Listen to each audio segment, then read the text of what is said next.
Alhamdulillah, alhamdulillahilladzi syarrafa man ata'a Allah wa rasulahu wa a'adda lahul jannatal ma'wa. Ashhadu an la ilaha illallah wahdahu la syarika lahu al-mulkul a'la wa ashhadu anna sayyidana Muhammadan abduhu wa rasuluhu sayyidul mustafa. Allahumma salli wa sallim wa barik ala sayyidina Muhammadin wa ala alihi wa ashabihi alladhina yatamassakuna bi syari'atil Islam ila yaumil liqa. Amma ba'du fa ya ibadallah, usikum wa iyaya bittaqwallah faqad fazal muttaqun.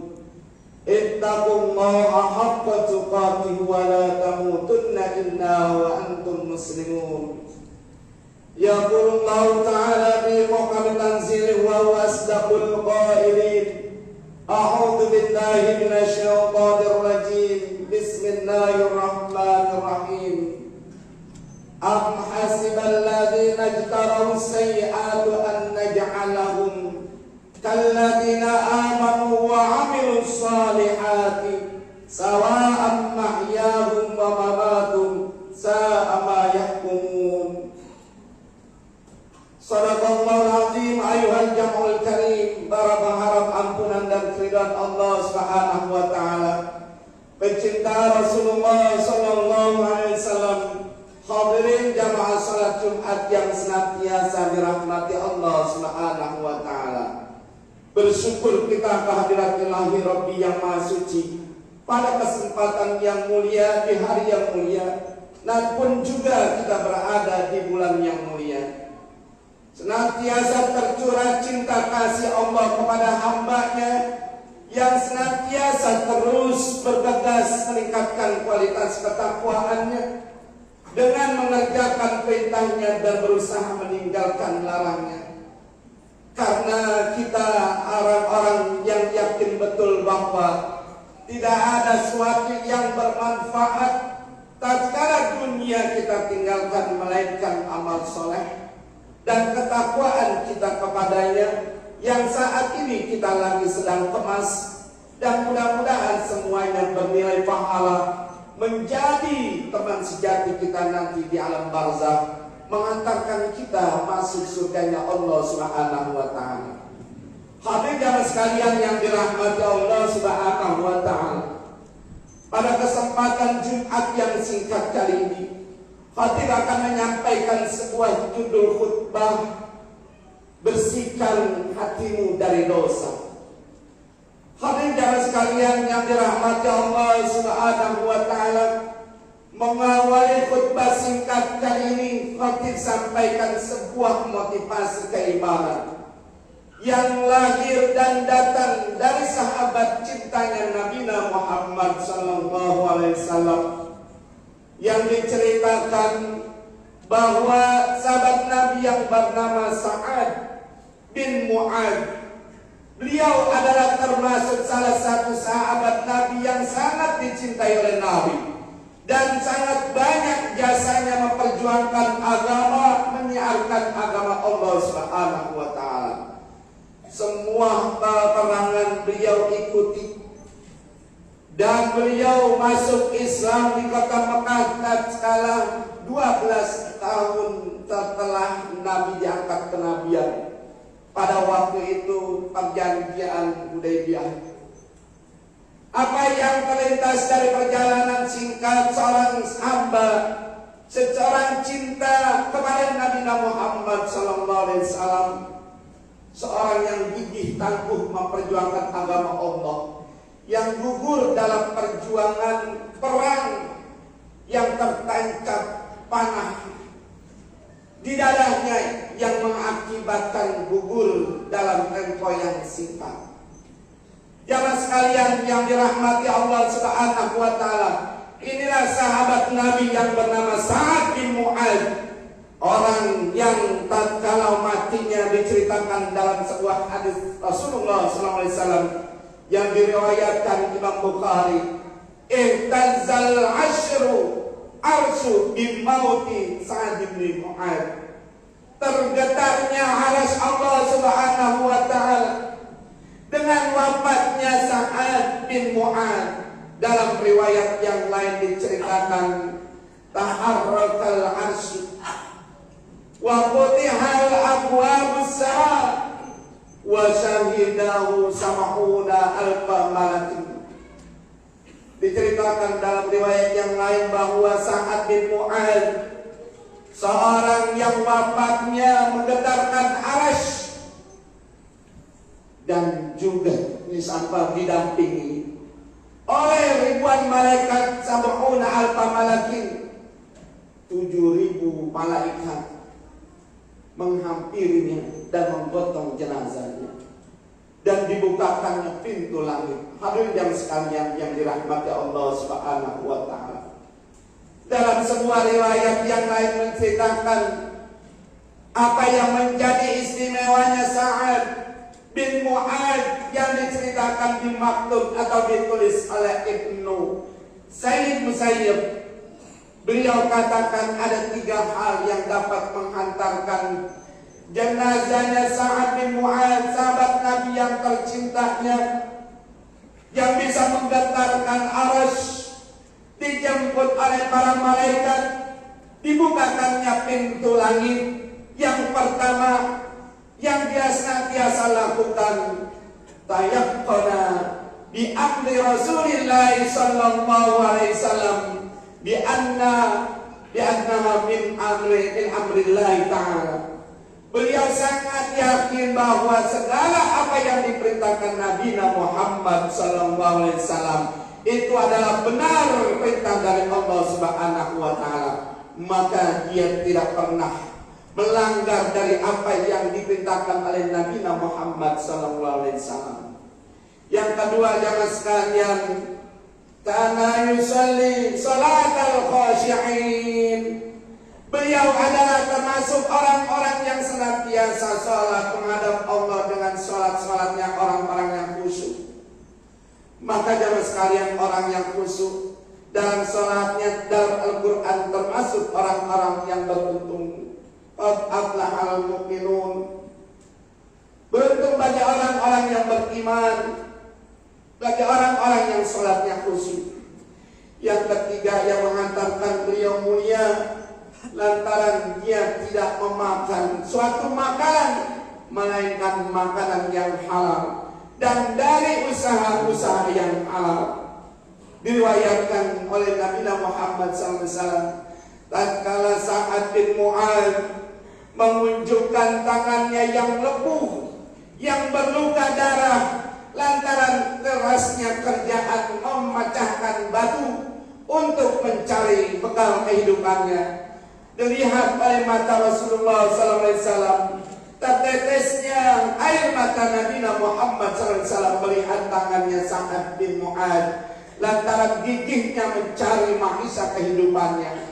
Apa yang Rasulullah sampaikan kepada beliau, ya Mu'adz, aku bersaksi bahwa tanganmu tidak akan tersentuh dengan kobaran api neraka Allah.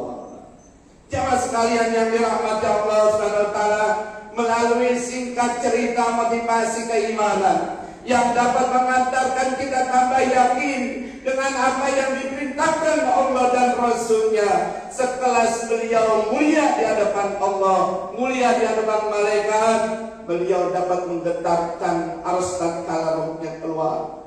Maka jemaah sekalian, maka tidak akan sama orang-orang yang berlaku baik, mengagungkan syiar agama Allah dan syiar Nabi Muhammad sallallahu alaihi wasallam, dengan orang-orang yang senantiasa berlaku dosa, berkhianat kepada Allah, berlaku durhaka kepada Allah Subhanahu wa taala. Lalu begitu sangat tidak.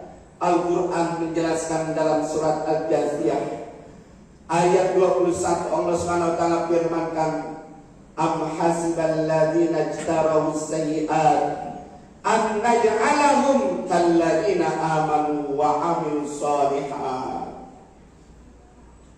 Bahwa adalah orang-orang yang senantiasa melakukan keburukan, lalu mereka menganggap ingin diperlakukan sama seperti orang-orang yang beriman dan beramal soleh. Sama yakumun, sangat keliru bagi mereka. Tidaklah akan sama bagi orang-orang yang selalu senantiasa ketaatan kepada Allah dengan orang-orang yang senantiasa durhaka kepadanya.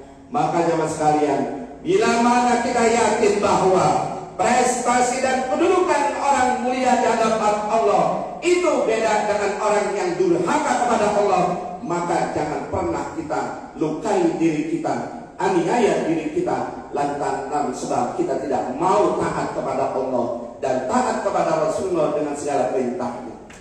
Bulan Rajab menjadi bulan istimewa, bulan yang agung bagi umat Rasulullah SAW.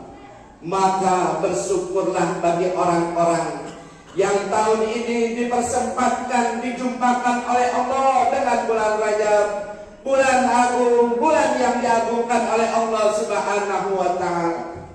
Maka jemaah sekalian, Allah ceritakan dalam Al-Quran yang berkaitan tentang menjelaskan perkara bulan istimewa dari 12 bulan. Ada 4 bulan yang mantap, yang mewah, yang istimewa, yang agung. Talatatun mutawaliyan, 3 yang berdentetan. Fatafarraqu wahidun farajabun, maka yang berpisah hanya bulan Rajab. Kalau jemaah sekalian, Allah Subhanahu wa Ta'ala azzamallahu hadas syuhur, Allah Subhanahu wa Ta'ala agungkan ini bulan. Kalau saja Allah mengagungkan bulan Rajab, maka tidaklah pantas bagi umat Rasulullah SAW mengabaikan dan menyia-nyiakan keagungan bulan Rajab yang sangat kita dambakan. Karena jemaah sekalian, bulan Rajab sebagai pengantar, sebagai syarat untuk kita bisa istiqomah, bisa mantap, bisa totalitas nanti tatkala berjumpa dengan bulan Ramadan. Sekelas Nabi jamaah sekalian, tatkala masuk bulan Rajab nggak urung memohon kepada Allah dengan doanya, Allahumma barik lana fi Rajab wa Sya'bana wa balikna Ramadan. Nabi berdoa jamaah sekalian, ya Allah ya Rabb, berkahi kami di bulan Rajab, berkahi kami di bulan Sya'ban, dan jumpakan kami ya Allah dengan bulan Ramadan. Lalu dengan cara apa kita raih keberkahan di bulan Rajab? Tentunya dalam Al-Quran lanjutnya, fala tazlimu fihinna anfusakum, janganlah kalian sakiti, nodai jiwa-jiwa kalian. Dalam tafsir Ibnu Katsirnya dijelaskan bi fi'lil ma'asi wa tarkit ta'ah, dengan mengerjakan kemaksiatan, dosa-dosa dan kelalaian, meninggalkan perintah agung di bulan Rajab. Maka Ibnu Qatadah dalam lanjutan tafsir Ibnu Katsirnya beliau mengatakan, at-ta'atu a'zamu ajran ima siwa, ketaatan di bulan Rajab menjadi agung ganjarannya dibanding dengan pahala bulan-bulan lainnya. Wa zulmu fihinna a'zamu minaz zulmi fihinna siwa, dan sebaliknya kedurhakaan dan perbuatan dosa di bulan agung akan lebih besar juga catatannya dibanding dengan kedurhakaan di luar bulan-bulan agung. Maka jamaah sekalian yang dirahmati Allah Subhanahu wa Ta'ala, mari sama-sama dengan nikmat syukur sehat wal afiat, masih ada kesempatan Allah beri modal hidup dengan ruh yang ada dalam diri kita, yang gak tahu akan berakhir kapan dan di mana dan dalam keadaan apa kita.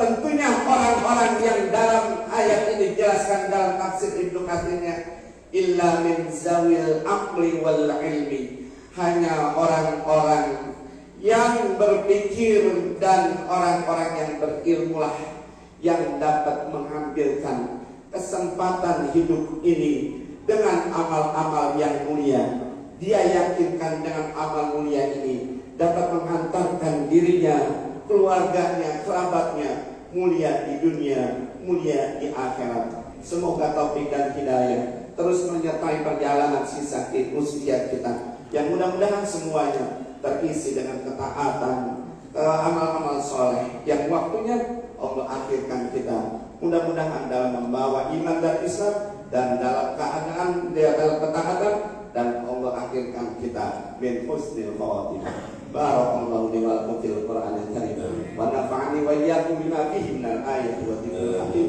wa taqabbalallahu minna wa minkum tilawatahu innahu samiul alim wa rabbikal warham wa anta khairur rahimin. Allah